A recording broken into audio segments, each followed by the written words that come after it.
Coach Rea, first trip to Conseco Fieldhouse, first trip to the state championship in school history. What's the feeling like back in the community? Everyone's excited. I mean, the school is going crazy.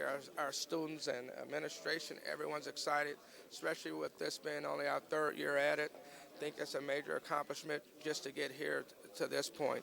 I mean, we have 3 teams from the region, so right now the region is hysterical. They're going crazy. Everyone's excited. Your team has been ranked number 1 in Class A all season.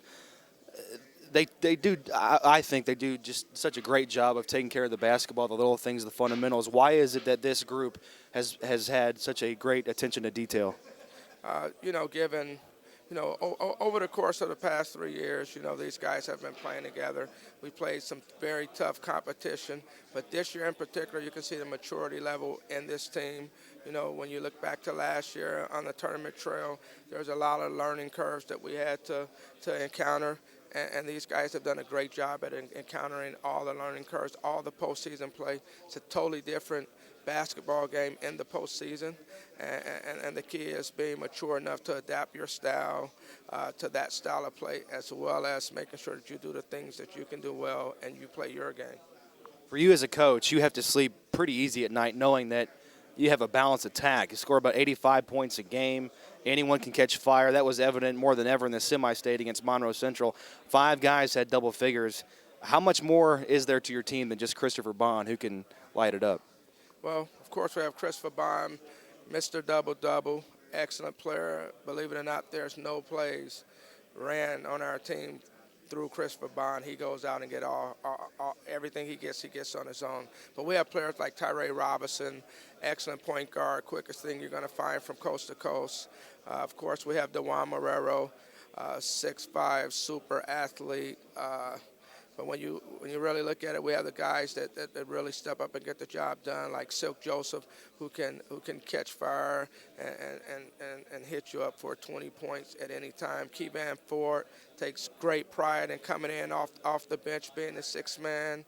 Excellent maturity level there to find a kid that takes pride in that role.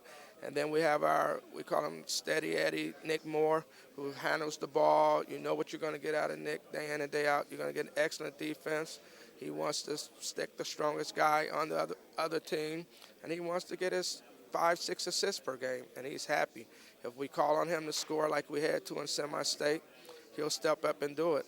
And, of course, we have 6'6" sophomore Elijah Ray, who actually came in, took a gutsy shot when Monroe Central was making a run, which took a lot of courage, and I think that was probably his breakout moment to show the coach that he's matured.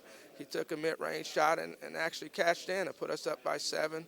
And when I look back, it's the little things like that I think really has made Bowman Academy and Bowman Academy team what it is. Those guys really enjoy each other, and they play for each other.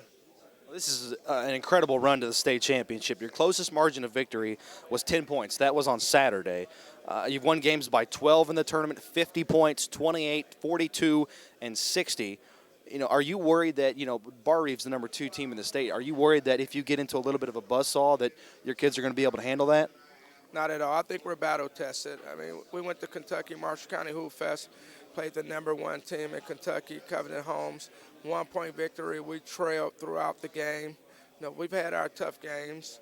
I think our guys are really battle tested. We've played a really competitive schedule. We've had some close games, and I think our guys are mature enough to slow things down and handle the ball if need be. We don't create very many turnovers. When I say create very many turnovers, I'm not talking about throughout the course of the game. I look at the crunch time periods, the minutes when it counts. And during a period when the game really counts, our guys find a way to protect the ball. We talk about that schedule you played. You beat Broad Ripple, Indianapolis House, South Bend, Washington, Fort Wayne Lures. Basically 8 teams this year higher than you in class. I have to ask you this question. With the team that you have, would you love to play in the old system, 1 class, see how far you could go? Yeah, I'm definitely a 1-class guy. I played at Gary Roosevelt. Lost to Richmond in 1987 in the Final Four. I'm a 1-class coach, 1-class guy. I definitely would have loved to play in 1 class, but that's not the way it's set up. If things change, then hey, with this team, yes, these guys, this is a special group, really special group. Don't know if years to come we'll have a group this special, but yeah, I would love to play anyone. We will play anyone, anywhere. Not saying we're going to win. It's for the kids. We love the competition. You know, our kids love to play. They love to compete, and I think it would be great. We'll play anyone. Thanks so much, Coach. Best of luck. Thank you.